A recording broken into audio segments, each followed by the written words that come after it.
السلام علیکم ورحمۃ اللہ وبرکاتہ۔ نئے دعوت تبلیغ پروگرام میں حاضر ہوں اور فضائل قرآن شروع کرتا ہوں اور درود شریف پڑھ۔ تھوڑا سا اونچی آواز میں بولو، پھر مائک کو نہیں۔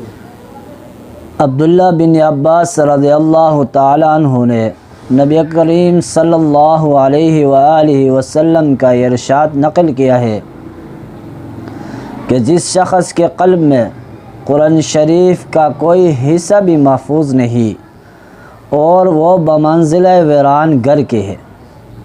عبداللہ بن عباس رضی اللہ تعالی عنہ نبی اکرم صلی اللہ علیہ وآلہ وسلم کا یہ ارشاد نقل کیا ہے، جس شخص کے قلب میں قرآن شریف کا کوئی حصہ بھی محفوظ نہیں وہ بمنزلہ ویران گھر کے ہے۔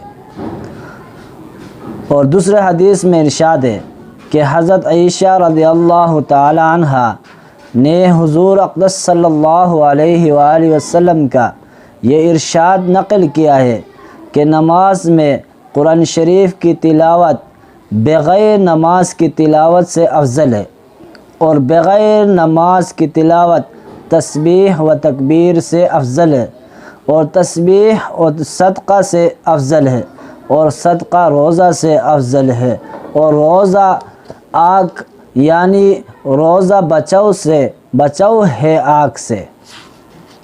حضرت عائشہ رضی اللہ تعالی عنہا نے حضور اکرم صلی اللہ علیہ وسلم کا ارشاد نقل کیا ہے کہ نماز میں قرآن شریف کی تلاوت بغیر نماز کی تلاوت سے افضل ہے، اور بغیر نماز کی تلاوت تسبیح و تکبیر سے افضل ہے، اور تسبیح صدقہ سے افضل ہے، اور صدقہ روزہ سے افضل ہے، اور روزہ بچاؤ ہے آگ سے۔